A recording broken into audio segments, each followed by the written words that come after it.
Getting into game one, Superjj versus Muzzy. Muzzy, you know, this is really going to set a big pace for him. We've seen a lot of people leading Druid as their first game here, and he's actually going to go with Rogue in this match.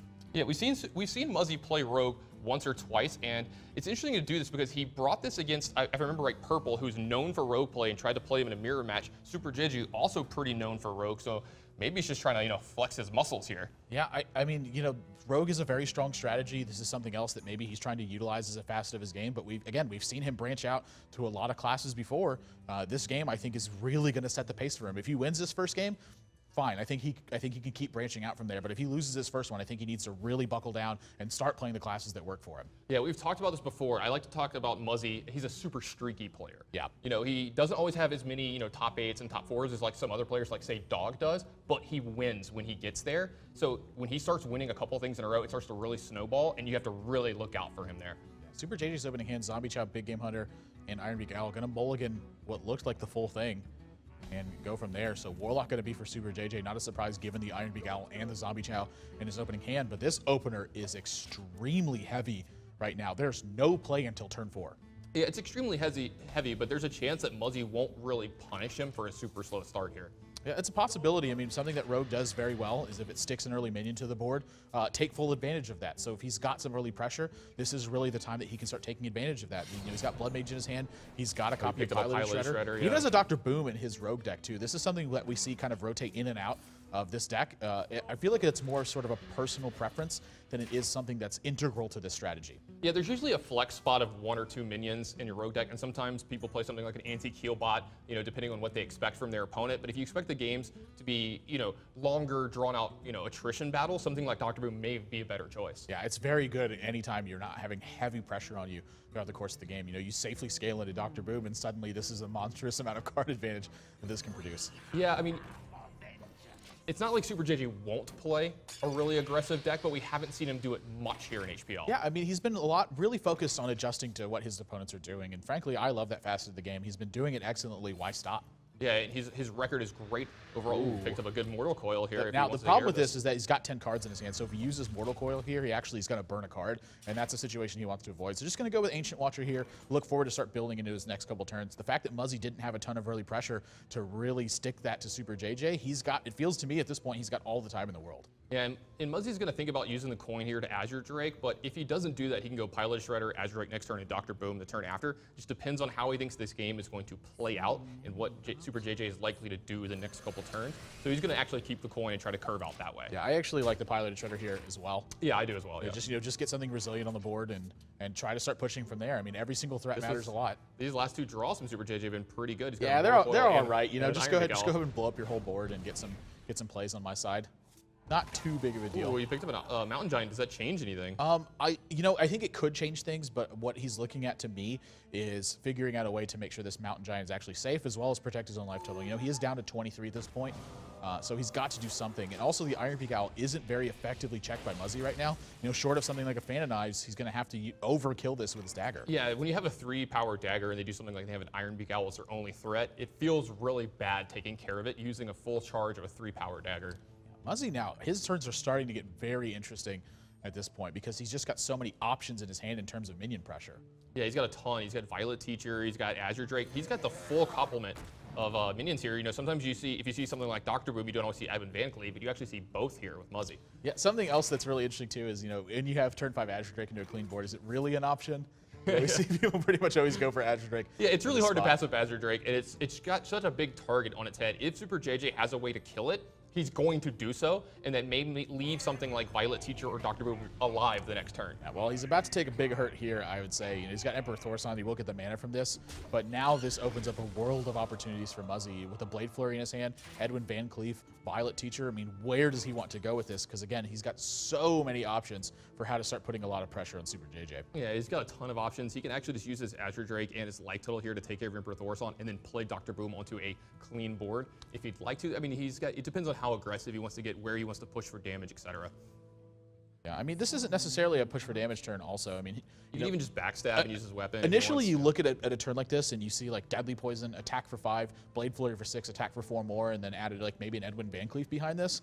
But something that's happening in this spot is he doesn't want to get Superjj so low that Molten Giants become a major factor in this game. He wants to kind of take his time doing that. And so there's a chance actually that he doesn't Blade Flurry for a very long time looking to get major value from it.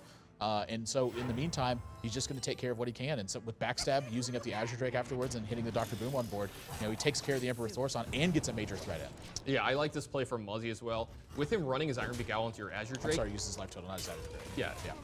When he runs his Iron Beak Owl into your Azure Drake there, you have to believe there's something like Hellfire in his hand and not one of the other answers that's going on. So, this is kind of a good board against Hellfire. You should hopefully have left over a Dr. Boom. Yeah, I have to agree with you as well. But now at this point, Superjj is facing down a ton of pressure. Doesn't have something like a big game hunter. Doesn't have a Shadow Flame in his hand. How does he actually handle what Muzzy's done to him at this point? Because this is a very dangerous situation for Handlock. When you get to these later stages of the game and your opponent has the potential to deliver these big bursts, but at the same time, they're not putting a ton of pressure on. They're just building board tension. That's one of the nightmare scenarios for Handlock. Yeah, I mean, you could do something like Hellfire here, which cleans up a lot of this board, but it leaves behind the Dr. Boom. There's also something to be said about Mountain Giant Defender of Argus, and really just getting, 2 gigantic taunts into play. But if Muzzy has like a well-timed sap behind this, that is backbreaking. Or even just a big Blade Flurry. You're not taking care of the spell damage that's on board either. You have to be fearful of these things. Yeah, I mean, there is a chance that if he goes for the Defender of Argus play, that he could be dead on the spot. Yeah, it's 100% true. So Hellfire is going to be his initial play. You can see Superjj is not happy about this. I think you have to play the Lotheb this turn. Wow, that's actually a really great result for him on the Boombots too. I would say is going to eat 7 points of damage here. And Muzzy, the fact that his hand is relatively low on utility, I think is kind of a blessing for him. Yeah, the fact that he doesn't have the typical rogue hand coming in the spot where you have something like 5 out of 6 cards will be spells. This Lotheb is not as backbreaking as it normally is. I mean, it's still very good versus what he was trying to plan to do this turn. Had he been able to use, Tinker Sharp's Oil and Blade Flurry this turn, you would have seen a gigantic turn out of Muzzy here, possibly even a lethal one. But since he can't do that anymore because of the Lotheb, he just might have to do something like Violet Teacher, Edwin Van Cleef, and that's not what he was looking for. It's not as good as he could have done. The big question for me is how does he end up trading in this scenario? Should he choose to trade? I mean, he's got oh, wow.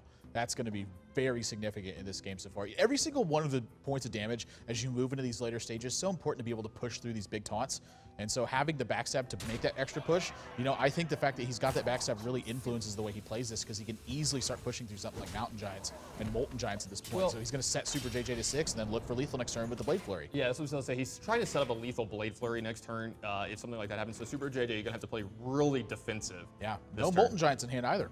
Yeah, that's very lucky for Muzzy. He took that risk of consideration of the play that he made. You have to consider Molten Giant at this time, but instead it's Mountain Giant in Superjj's hand, nowhere near as good in the situation. This is a really tough turn. I mean, things were looking a little bit bad, and now they're looking really bad. I mean, anytime you're at 6 and you have to do something to not only fend off the pressure, but you have to get the board rolling as well. I mean, how does he actually fight against that pressure? Because if Sylvanas and Defender of Argus, very strong turn here, but he's at 6. I mean, he literally has to be worried about like Eviscerates killing him, a Blade Flurry killing him. Everything kills him. Yeah, Blade Flurries and Eviscerates are. It's going to come to the point. We always talk about this. At some point, you have to take a risk, and Superjj is going to figure out what risk gives him the best chance of winning from this spot, and you'll probably see him taunt up this turn. Yeah, I think taunt up and Antique Healbot is probably his best way to get back into it, but then again, that leaves him vulnerable to a Blade Flurry. Yeah, Antique Healbot plus something like Defender of Argus does leave you pretty vulnerable.